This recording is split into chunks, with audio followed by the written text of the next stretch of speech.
بسم الله الرحمن الرحيم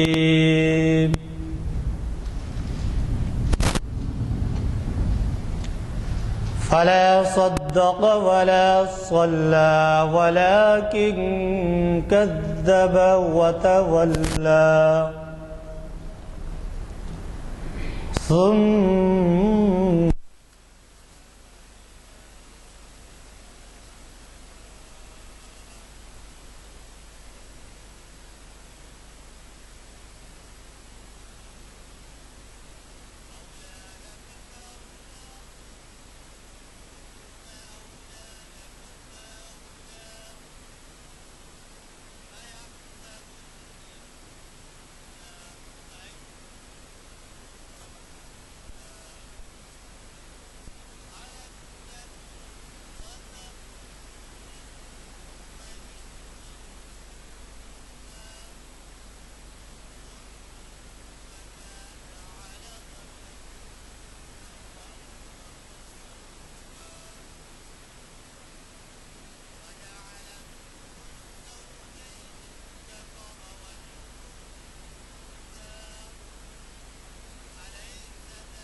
السلام علیکم ورحمۃ اللہ وبرکاتہ.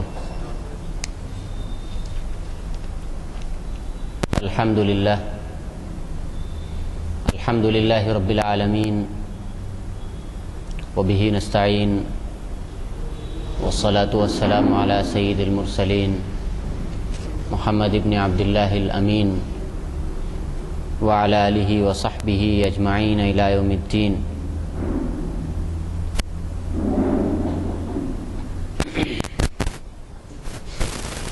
اما بعد، قال اللہ عز وجل فی کلامہ المجید والفرقان الحمید. اعوذ باللہ من الشیطان الرجیم. بسم اللہ الرحمن الرحیم. ویل للمطففین الذین اذا اکتالوا علی الناس یستوفون واذا کالوہم او وزنوہم یخسرون. وقال النبی صلی اللہ علیہ وسلم لا يؤمن احدكم حتى يحب لأخيه ما يحب لنفسه او كما قال علیہ الصلاة والسلام.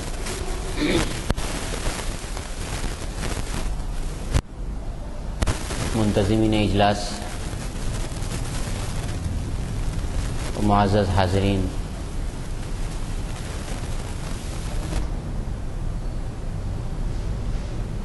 جیسا کہ عنوان آپ حضرات کے سامنے آ چکا کہ حقوق اور فرائض کا متوازن تصور، یا یوں کہیے کہ ان دونوں کا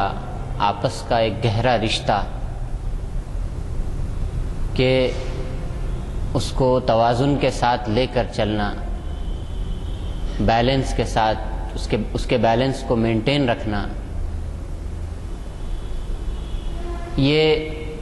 خود ایک موضوع ہے اور ہم میں سے بہت سے احباب کی اس طرف توجہ نہیں جاتی. آج جس معاشرے کے اندر ہم لوگ جی رہے ہیں، جو سوسائٹی میں ہم آپ رہتے ہیں، سمجھا جاتا ہے کہ بڑی حقوق کی پاسدار سوسائٹی ہے اور یہ معاشرہ حقوق کا علم بردار معاشرہ ہے. ہر کسی کے حقوق متعین ہیں. آج انسانی حقوق، حقوق نسواں، حقوق اطفال، پسماندہ طبقات کے حقوق، یا بیکورڈ کلاس، یا اور دیگر شاگرد پیشہ جتنے بھی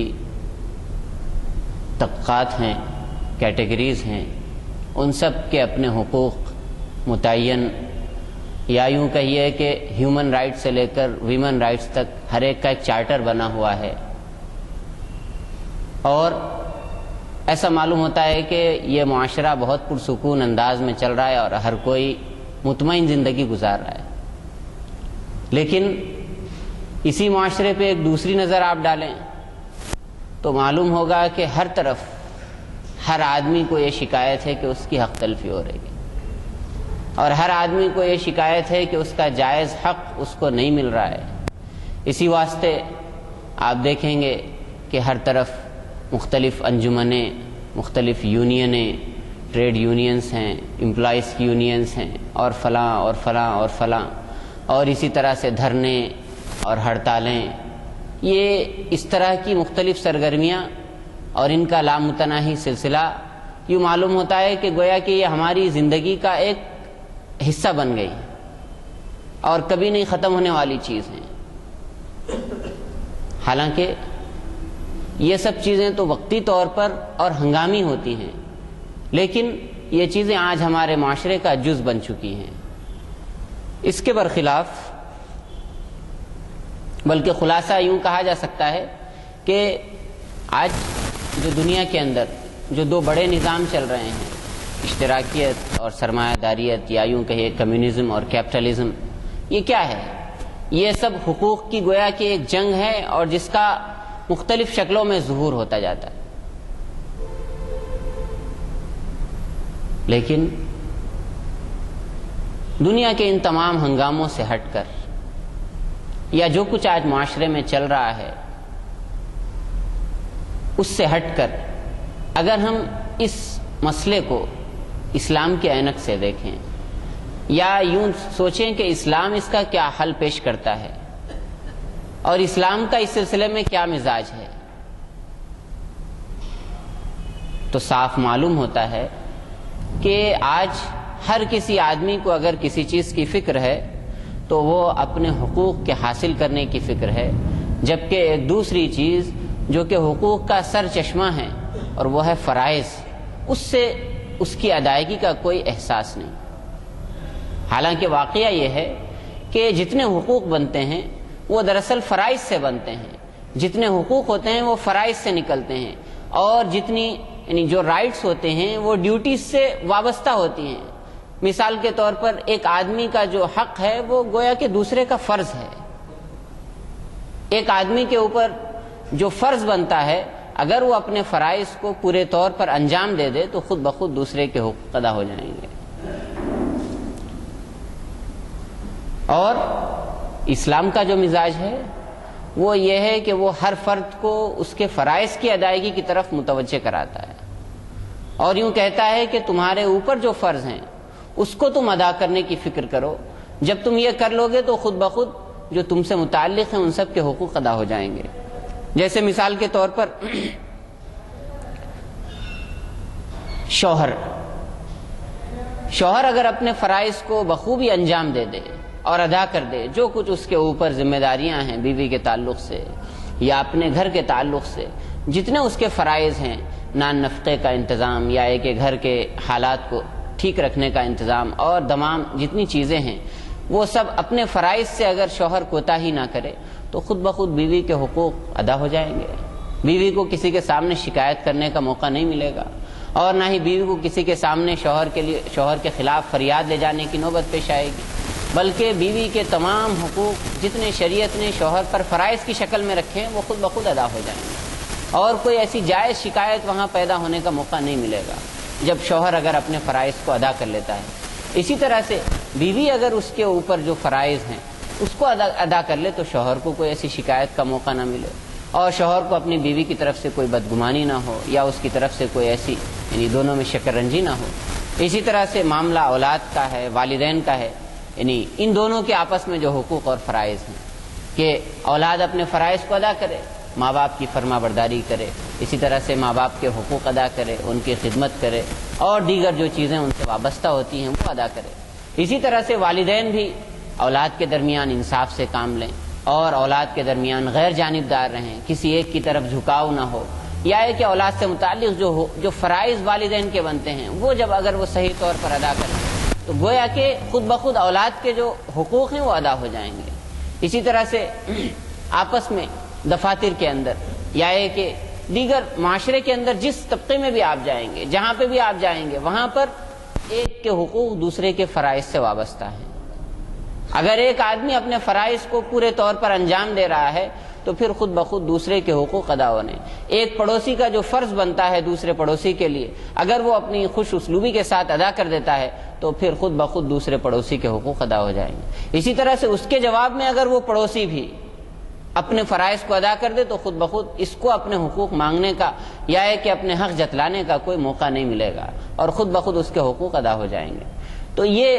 ایسا ایک چین ہے یا یوں کہیے کہ ایک توازن ہے جس کو اگر یعنی صحیح طور پر مینٹین کیا جائے اور ہر آدمی بجائے حقوق لینے کی فکر کرنے کے اپنے فرائض کی ادائیگی کا اگر اہتمام کرنے لگے تو پھر اس معاشرے کے اندر کسی آدمی کو یہ شکایت نہیں ہوگی کہ اس کے ساتھ حق تلفی ہو رہی یا اس کے ساتھ ناانصافی ہو رہی یا اس کا حق اس کو نہیں مل رہا ہے۔ یہ جو شکایت ہمارے پاس عام ہیں اور ہر موقع پر یہ ہوتا ہے کہ ہم کو یہ شکایت ہوتی ہے یا ہم کو یہ احساس ہوتا ہے کہ ہمارے ساتھ حق تلفی ہو رہی ہے اور دوسرا اپنے فرض کو ادا نہیں کر رہا ہے۔ تو آخر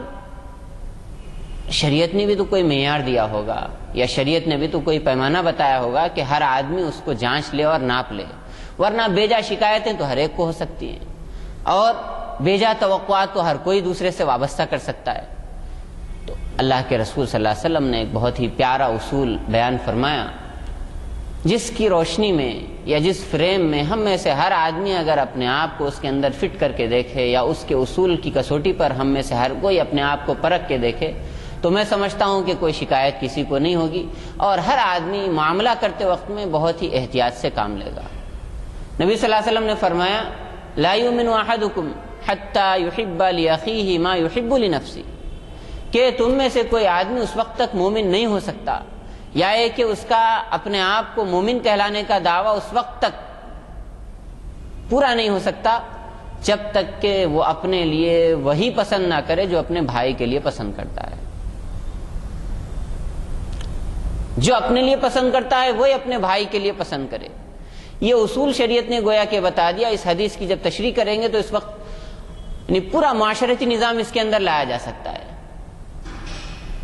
گویا کہ رسول اللہ صلی اللہ علیہ وسلم یہ بتا رہے ہیں کہ جب بھی تم کسی سے کوئی معاملہ کرو اور جب بھی کسی کے ساتھ کوئی سلوک ہم کرنے جا رہے ہیں تو اس وقت میں یہ دیکھ لیں کہ سامنے والے آدمی کے ساتھ میں یہ معاملہ کرنے جا رہا ہوں یا میں اس کے ساتھ یہ سلوک کر رہا ہوں، یہ رویہ اس کے ساتھ اختیار کر رہا ہوں، اگر اس آدمی کی جگہ پر میں ہوتا اور میری جگہ پر وہ آدمی کھڑا ہوتا تو وہ میرے ساتھ کیا کرتا یا ہے کہ میں اس آدمی کے ساتھ کیا توقع رکھتا۔ اگر ہم میں سے ہر آدمی کسی کے ساتھ معاملہ کرتے ہوئے اس چیز کو ذہن میں رکھ لے تو پھر میں نہیں سمجھتا کہ کوئی آدمی کسی دوسرے کی حق تلفی کرے گا۔ مثال کے طور پر یعنی کوئی آدمی ایک پڑوسی ہے،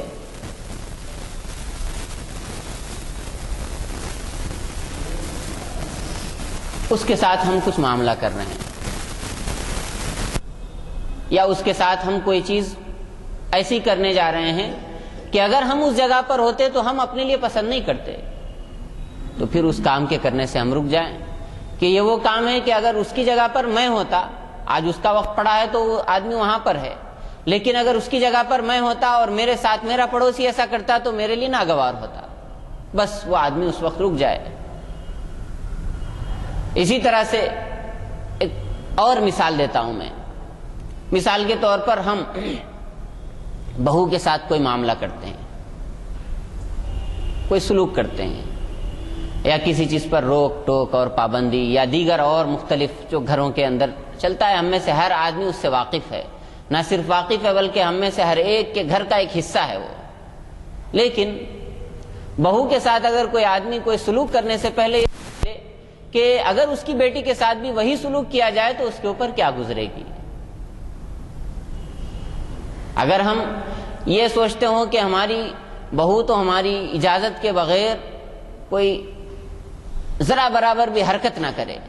اور ہماری اجازت کے بغیر کچھ بھی نہ کرے، اور ساتھ ہی ساتھ ہم یہ بھی چاہتے ہیں کہ ہماری بیٹی کو اس کے سسرال میں پوری آزادی رہے، اس کے اوپر کوئی روک ٹوک نہ ہو، یا کہ اس کے اوپر کوئی ایسا وہ نہ ہو، پریشر نہ ہو، اور ہم اپنی بہو کے اوپر پورا پریشر بنائے رکھیں اور یہ چاہیں کہ ہمارے کنٹرول میں رہے۔ تو بتائیے کہ یہ دوہرا معیار ہوا ہے یا نہیں ہوا؟ آج اس وقت ہمارے معاشرے کی، یا یوں کہیے کہ مسلمانوں کی، بلکہ ہماری سب سے بڑی خامی یہ ہے یا ہماری سب سے بڑی کمزوری یہ ہے کہ ہم نے دوہرے معیار بنا رکھے ہیں۔ اپنے لیے ایک معیار ہے، دوسروں کے لیے ایک دوسرا معیار ہے۔ ایسے ہی لوگوں کے متعلق اللہ رب العزت نے فرمایا وَيْلٌ لِّلْمُطَفِّفِينَ، کہ ہلاکت ہے اور بربادی ہے ڈنڈی مارنے والوں کے لیے، کمی کرنے والوں کے لیے۔ پھر اس کے بعد خود اللہ رب العزت تطفیف کا لفظ استعمال فرمایا ہے، جس کا ایک عام فہم یا مارکیٹ ٹرانسلیشن یا عام بازاری ترجمہ کیا جا سکتا ہے ڈنڈی مارنے والے، لیکن چونکہ بہت باریک لفظ ہے تو قرآن کریم خود اس کی تشریح کرتا ہے اور یوں کہتا ہے الذین اذا اکتالوا علی الناس یستوفون۔ جب وہ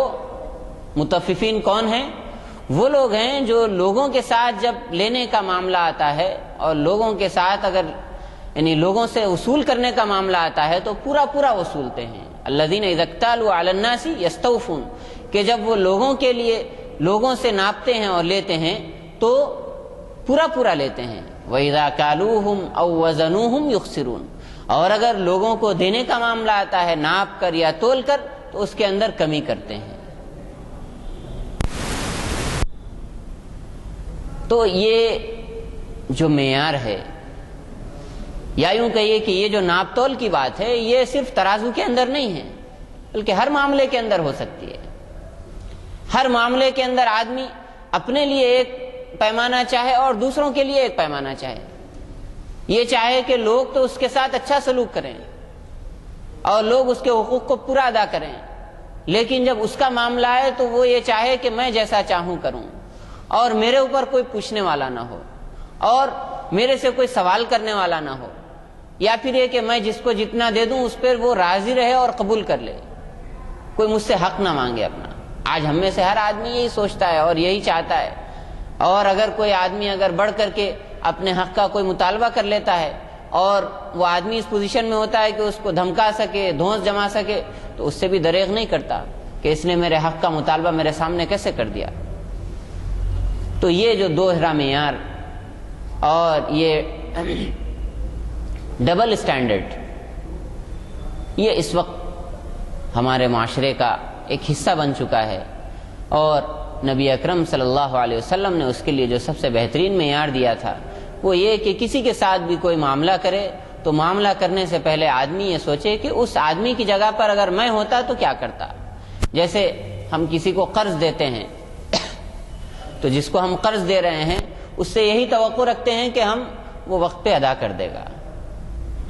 یا یہ کہ کسی سے ہم قرض لینے جاتے ہیں تو اس سے یہی توقع رکھتے ہیں کہ اگر اس کے پاس پیسہ ہوگا تو وہ ہماری اس موقع پر امداد کرے گا اور مدد کرے گا اور قرض دے دے گا۔ لیکن اگر قرض لینے والا یہ سوچے کہ قرض تو اس نے مجھے دے دیا، اب میں اپنے حساب سے دوں گا، جیسا ہوگا جتنا دینا ہوگا میری سہولت کے حساب سے دوں گا، یا یوں کہ قرض لینے والا کسی کے پاس پہنچا اور دینے والا یہ سوچے کہ مجھے نہیں دینا ہے،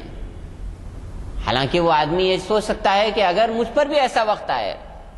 تو پھر میں اس آدمی کے پاس کس امید کے ساتھ جاؤں گا۔ تو یہ وہ چیز ہے کہ آدمی کسی کے ساتھ بھی کوئی سلوک، کوئی برتاؤ کرنے سے پہلے آدمی یہ دیکھے کہ اس آدمی کی جگہ پر اگر میں ہوتا تو میں اس جگہ پر کیا کرتا اور اس موقع پر کیا کرتا۔ جب کوئی آدمی یہ چیز سوچ لیتا ہے اور جب کوئی آدمی اس چیز کو اپنی زندگی کا اصول بنا لیتا ہے تو پھر اس آدمی سے کسی کو شکایت نہیں ہوتی، اور وہ آدمی یعنی ہر ایک کے ساتھ ویسا ہی معاملہ کرتا ہے جیسا اپنے لیے پسند کرتا ہے، اور جیسا اپنے پاس اس کی توقع رکھتا ہے ویسا ہی معاملہ لوگوں کے ساتھ بھی کرتا ہے۔ اور یہی چیز اسلام کا مزاج ہے۔ اللہ رب العزت نے اللہ کے رسول صلی اللہ علیہ وسلم مزاج بنایا تھا صحابہ اکرام کا کہ وہ اپنے لیے وہی پسند کرتے تھے جو دوسروں کے لیے پسند کرتے تھے۔ ایسا نہیں کہ اپنے لیے ایک معیار اور اپنے لیے ایک پیمانہ ہو اور دوسروں کے لیے الگ پیمانہ ہو۔ اسی طرح سے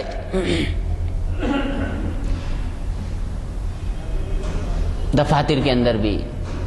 اب کوئی آدمی ہے، یعنی آفیسر ہے، آفیسر یہ چاہے کہ ملازمین سے جتنا ہو سکتے ان کا استحصال کرے، یا پھر یہ کہ جتنا ہو سکتا ہے ان سے کام لے، اور اس کے بعد میں جتنے کم سے کم پر ہو سکے ان کو ٹرخا سکے، اس کی کوشش کرتے ہیں۔ اسی طرح سے ملازمین ہیں، چاہتے ہیں کہ جتنی کام ہم کر سکتے ہیں کریں، اور جتنا حق ہمارا بنتا ہے یا جو کچھ مطالبات ہمارے ہو سکتے ہیں وہ پورا پورا وصولنے کی کوشش کریں۔ تو یہ دونوں چیزیں ایسی ہیں کہ معاشرے کو انبیلنس کرتی ہیں، اور دونوں چیزیں غلط ہیں۔ آفیسر ہے تو اس کو چاہیے کہ جتنا اس نے ملازم سے کام لیا کوشش کرے کہ اس کی پوری اجرت اس کو مل جائے، اور اس کا پسینہ خشک ہونے سے پہلے اس کو اس کی اجرت ادا کر دی جائے، اور اس کا مناسب معاوضہ اس کو دے دیا جائے۔ ایسا نہیں کہ ہم نے کوئی دباؤ کے ذریعے اس سے کوئی کام کرا لیا، اس کی کوئی رضامندی نہیں تھی، یا ہم نے اس کو کوئی ریٹرن نہیں دیا ملازم کو۔ اسی طرح سے ملازم یہ چاہے کہ جتنا وقت یعنی آجر نے یا امپلائر نے متعین کر رکھا ہے اس وقت کے اندر پوری ایمانداری سے کام کرے، اور اس کے بعد میں اس کے اندر کوئی کوالٹی دینے میں یا کہ اپنی توجہ دینے میں کوئی دریغ نہ کرے، اور اس کے بعد میں پھر یعنی جتنا کچھ وہ اپنے امپلائر کے لیے کر سکتا ہے وہ کرے۔ آج معاملہ جو معاشرے کے اندر جو بگاڑ ہے، یا معاشرے کے اندر جو کشمکش ہے، یا باہم تعلقات کے درمیان میں جو دراڑ ہے، اس کی بنیادی وجہ یہ کہ ہم میں سے ہر آدمی کو اپنا حق لینے کی فکر ہے، اور اس کی جو فرائض ہیں اور اس کی جو ذمہ داریاں ہیں اس کی کوئی فکر نہیں ہے۔ جبکہ اسلام یہ کہتا ہے کہ فرائض کو ادا کرو، اور اس بات کی کوشش کرو کہ تمہارے فرائض کی ادائیگی کے اندر کوئی تم سے کوتاہی نہ ہونے پائے۔ اسی وجہ سے قرآن کریم کا ایک بڑا حصہ، بلکہ اسلامی تعلیمات کا ایک بڑا حصہ عبادات کو چھوڑ کر کے اگر کسی سے تعلق رکھتا ہے تو وہ یہ حقوق العباد سے تعلق رکھتا ہے۔ اسلام کے جو دو بڑے ارکان ہیں، یا کہ جتنی بھی عبادتیں ہیں ان کو اگر تقسیم کیا جا سکتا ہے تو دو خانوں میں، حقوق اللہ اور حقوق العباد۔ حقوق اللہ کے اندر تو اللہ رب العزت نے فرمایا کہ اگر اللہ کی ثواب دید ہو اور اللہ تبارک و تعالیٰ چاہیں تو وہ اس کے اندر چشم پوشی سے کام لے سکتے ہیں، عفو درگزر سے کام لے سکتے ہیں، اور معاف کرنے کا معاملہ اس کے اندر کر سکتے ہیں۔ لیکن جہاں تک معاملہ حقوق العباد کا ہے، یا لوگوں کے حق ادا کرنے کا جہاں تک معاملہ ہے، تو وہاں پر اللہ تبارک و تعالیٰ نے ایک متعین اصول کر دیا کہ یہ حق توبہ سے معاف نہیں ہو سکتا۔ توبہ حقوق اللہ کے اندر ہو سکتی ہے، حقوق العباد کے اندر توبہ نہیں ہو سکتی، بلکہ حقوق العباد کے اندر توبہ قبول اسی وقت ہوگی جبکہ صاحب حق معاف نہ کر دے۔ اگر ہم کسی کی حق تلفی کریں اور لاکھ اللہ تبارک و تعالیٰ کے دربار میں گڑ گڑائیں اور روئیں اور توبہ کریں اور اپنے اس کیے پر پچھتاوا ظاہر کریں اور ندامت کا اظہار کریں، تو وہ توبہ قبول اس وقت تک نہیں ہوگی جب تک کہ جس کا حق آپ نے دبایا ہے اور جس کی حق تلفی کی ہے اس سے جا کر کے نہ معافی مانگ لیں، یا ہے کہ اس کا حق ادا نہ کر دیں۔ اس وقت تک وہ گناہ ادا یعنی نامہ اعمال سے نہیں دھلے گا۔ تو آج ہم میں سے ہر ایک کو فکر ہے تو اپنا حق لینے کی، لیکن جو اس کے اوپر فرائض ہیں اس کی ادائیگی کی کوئی فکر نہیں۔ اگر ایسا ہو اس کے برعکس کہ ہم میں سے ہر آدمی اپنا فرض ادا کر رہا ہے تو یقیناً دوسرے کے حقوق خود بخود ادا ہو رہے ہیں۔ اگر ہم اولاد ہیں کسی کی تو ہم کو چاہیے کہ بحیثیت اولاد کے والدین کے لیے جو فرائض ہیں وہ فرائض کو ادا کریں۔ اسی طرح سے ہم کسی کے ماں باپ ہیں تو ماں باپ کا جو فریضہ بنتا ہے وہ ادا کرے، خود بخود اولاد کے بھی حق ادا ہو جائیں گے، ماں باپ کا بھی حق ادا ہو جائے گا۔ اگر ہم یعنی بیوی کی پوزیشن میں ہیں تو چاہیے کہ اپنے حق اپنے فرائض ادا کر دیں جو شوہر کے لیے واجب ہوتے ہیں، اور اگر شوہر کی پوزیشن میں ہیں تو چاہیے کہ ہم جو شوہر کی ذمہ داریاں ہیں وہ ادا کر دیں، خود بخود بیوی کے حقوق ادا ہو جائیں گے۔ کیوں؟ اس لیے کہ ایک دوسرے کے فرائض سے ہٹ کر کے دوسرے کے کوئی الگ سے حقوق نہیں ہیں، یا یہ کوئی تیسرا خانہ اور تیسرا سیکشن نہیں ہے جو کہیں الگ سے کریٹ کیا جائے گا اور بنایا جائے گا، ایسا نہیں ہے، بلکہ ایک کے حقوق دوسرے کے فرائض ہوتے ہیں۔ اگر کوئی فرض ادا کر دیتا ہے خود بخود دوسرے کے حقوق ادا ہو جاتے ہیں۔ آج سب سے بڑی کمی اسی چیز کی ہے کہ ہم کو اپنے حقوق تو یاد رہتے ہیں لیکن فرائض کی ادائیگی کا وہ اہتمام نہیں ہوتا، یا وہ یاد نہیں ہوتے، یا پھر یہ کہ ہم نے اپنے فرائض کی ادائیگی کے لیے یا اپنے لیے دوہرے پیمانے بنا لیے ہیں، اور ہم چاہتے ہیں کہ ہم فرائض تو اپنے حساب سے ادا کریں لیکن حقوق اپنے منہ مانگے لیں۔ تو بہرحال اللہ کے رسول صلی اللہ علیہ وسلم نے جو یہ اصول دیے ہیں، ان اصولوں کو ہم زندگی کے ہر خانے کے اندر فٹ کر سکتے ہیں، اور ہر معاملہ کرتے وقت میں یہ دیکھیں کہ اپنے لیے جو پسند کر رہے ہیں وہی سلوک دوسرے کے لیے کریں اور دوسرے کے لیے اختیار کریں۔ جب یہ چیز معاشرے کے اندر پیدا ہو جائے گی تو یہ دو طرفہ خوشگوار تعلقات کا باعث بنے گی۔ ایک کو نہ شوہر کو بیوی سے کوئی شکایت رہے گی، نہ بیوی کو شوہر سے، نہ باپ کو والدین اولاد سے، اور نہ اولاد کو اپنے والدین سے، اور اسی طرح سے آفیسر کو اپنے ماتحت سے، اور نہ ہی ماتحت کو اپنے آفیسر سے، نہ امپلائی کو امپلائر سے، نہ امپلائر کو امپلائی سے۔ کوئی کسی کو ایک دوسرے سے شکایت نہیں ہوگی جب ہر آدمی اپنا مفوضہ کام انجام دے گا، اور جب ہر آدمی اپنی ڈیوٹی ادا کرے گا تو خود بخود دوسرے کے حقوق ادا ہوتے چلے جائیں گے۔ یہی وجہ ہے کہ آج ہم پریشان ہیں اور ہر آدمی کو شکایت ہے۔ اور ایک چیز یہ بھی ہے کہ ہم میں سے ہر آدمی دوسرے کی حق تلفی کر کے خوش ہو رہا ہے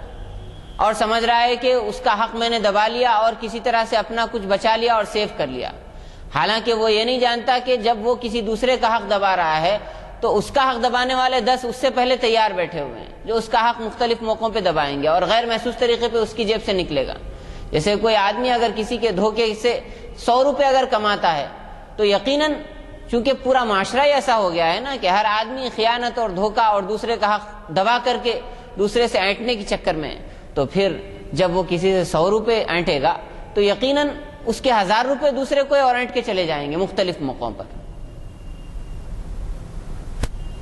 اور یہ فساد یا یوں کہیے کہ یہ کرپشن پورے معاشرے کے اندر پھیل چکا ہے۔ تو بہرحال اصل چیز جو دیکھنے کی ہے کہ اللہ تبارک و تعالیٰ نے اس کے اوپر کیا ذمہ داریاں ڈالی ہیں، اس کا بہت ہی سنجیدگی کے ساتھ کوئی آدمی جائزہ لیتا رہے اور ہر آدمی محاسبہ کرتا رہے اور کوشش اس بات کی کرے کہ میرے سے کسی دوسرے کو تکلیف نہ پہنچے اور میرے اوپر جو ذمہ داریاں ہیں وہ اس کو میں بھرپور ادا کروں۔ بس اگر ہر آدمی اس کا اہتمام کر لے گا اور اس کی فکر کرے گا تو یقیناً کسی دوسرے کو اس سے شکایت نہیں ہوگی، ورنہ اکثر یہ ہوتا ہے کہ ہم دوسرے سے کسی سلوک کی شکایت تو کرتے ہیں لیکن جب ہمارا نمبر آتا ہے تو ہم وہی چیز کرنے بیٹھ جاتے ہیں۔ جیسے وہ مثل مشہور ہے نا کہ ساس کو شکایت ہوتی ہے اپنی بہو سے، یعنی بہو کو شکایت ہوتی ہے اپنی ساس سے، اور بہو کے اپنی ساس کے رویے کی وہ مختلف انداز سے اور کئی طریقوں سے وہ شکایت کرتی ہے، لیکن وہی بہو جب ساس بن جاتی ہے تو پھر وہ سب چیزیں کرتی ہے جو اس کی ساس نے اس کے ساتھ کی۔ تو یہ معاملہ صرف ساس اور بہو کا نہیں بلکہ معاشرے کے ہر طبقے کے اندر ہے اور ہر کیٹیگری کے اندر یہ چیز ہے کہ جب ہم یعنی ہمارا جب معاملہ آتا ہے اور ہماری جب باری آتی ہے تو ہم وہ سب کچھ کرتے ہیں جو ہمارے ساتھ کیا گیا۔ سینئرز اور جونیئرز کے اندر کالجوں میں ہوتا ہے، دیکھیے ریگنگ ہوتی ہے، یعنی ریگنگ کے اندر ریگنگ کے جتنے واقعات سامنے آتے ہیں اس کے اندر کیا ہوتا ہے، وہی طلبہ سب سے آگے ہوتے ہیں جن کے ساتھ ریگنگ کی گئی تھی۔ حالانکہ بھائی جونیئر ہونے کے ناطے آپ نے اپنے سینئر سے کیا توقع کی تھی کہ آپ کے سینئرز آپ کا یعنی آپ کی رہنمائی کریں گے، کالج کے ایٹماسفیئر سے آپ کو یعنی کیا کہتے ہیں اس کو ملانے کی اور ہم آہنگ کرنے کی کوشش کریں گے، لیکن ایسا نہیں ہوتا۔ سینئرز کی طرف سے ریگنگ ہوتی ہے، پھر اس کے بعد جونیئر کی، پھر وہی جونیئر جب سینئر بن جاتا ہے تو وہی ریگنگ کرتا ہے اور وہی آگے آگے ہوتا ہے، اور جو سلوک اس کے سینئرز نے اس کے ساتھ کیا تھا وہی سلوک اپنے جونیئرز کے ساتھ کرتا ہے۔ تو یہ ایک چین ہے گویا کہ جو معاشرے کے اندر چلتی ہے، لیکن اس وقت پورا معاشرہ اس سے پریشان ہے اور ہر آدمی اس کا شکار ہے کسی نہ کسی مرحلے پر۔ تو کوشش اس بات کی کرے کہ جب بھی کسی کے ساتھ ہم دوسرے کے ساتھ کوئی سلوک کرنے والے ہوں، کوئی رویہ اختیار کرنے والے ہوں، تو اس وقت یہ سوچیں کہ اس آدمی کی جگہ پر اگر میں ہوتا تو کس قسم کے سلوک کی اور رویے کی توقع رکھتا۔ اگر کوئی آدمی بہت ہی سنجیدگی کے ساتھ اس چیز کو سوچے تو یقیناً اس کی ذات سے کسی کو کوئی تکلیف نہیں پہنچے گی اور کسی کو اس سے کوئی جائز شکایت نہیں ہوگی۔ بہرحال میں سمجھتا ہوں کہ اس موقع سے یہ چند باتیں اس عنوان کے تحت مناسب ہیں۔ اگر موضوع سے متعلق کوئی سوال ہے تو آپ حضرات کر سکتے ہیں کہ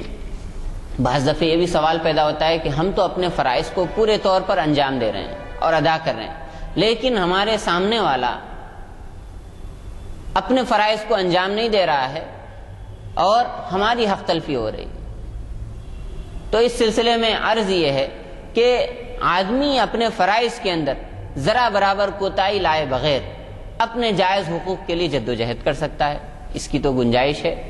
لیکن اسی کے ساتھ ساتھ اسلامی اخلاق کی جو اعلیٰ ترین مثال ہے، جو نبی پاک صلی اللہ علیہ وسلم نے اپنی پوری سیرت طیبہ کے اندر ہر موقع پر پیش فرمائی اور صحابہ کرام کا وہ مزاج بنایا کہ آپ صلی اللہ علیہ وسلم نے فرمایا صل من قطعک، جو تم سے رشتہ توڑے تم اس سے رشتہ جوڑو، واعف عمن ظلمک، جو تم پر ظلم کرے اگر تم اس پوزیشن میں ہو کہ تمہارے ہاتھ میں اقتدار ہو تو تم اس کے ساتھ ظلم مت کرو بلکہ اس کے ساتھ عفو درگزر کا معاملہ کرو، واعف عمن ظلمک، کہ جو تم پر ظلم کرے اس کے ساتھ عفو درگزر سے کام لو۔ اسی طرح سے اعطی من حرمک، کہ جو آدمی تم کو محروم کرے اگر تمہاری دینے کی پوزیشن میں ہو، تم اس پوزیشن میں آ گئے ہو کہ تمہارے ہاتھ میں ہے جس سے تم دے سکو، تو پھر تم اس آدمی کو اس کے پرانے جرم کی وجہ سے محروم مت کرو بلکہ اس کو تم دو۔ اعطی من حرمک، جو تم کو محروم کرے اس کو تم دو۔ واحسن الی من اساء الیک، اور اس آدمی کے ساتھ حسن سلوک سے پیش آؤ جس نے تمہارے ساتھ بدسلوکی کی۔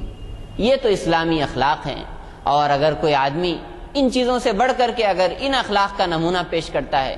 تو پھر معاشرے کے اندر اس آدمی کا وجود خیر اور برکت کا باعث ہوتا ہے، اور اسلام جو پھیلا ہے اس کی سب سے بڑی وجہ نبی پاک صلی اللہ علیہ وسلم کے یہ اعلیٰ ترین اخلاق ہی تھے، اور آپ صلی اللہ علیہ وسلم کا یہ بلند کردار تھا کہ آپ صلی اللہ علیہ وسلم نے پتھر مارنے والوں پر بھی پھور نچھاور کیے، اور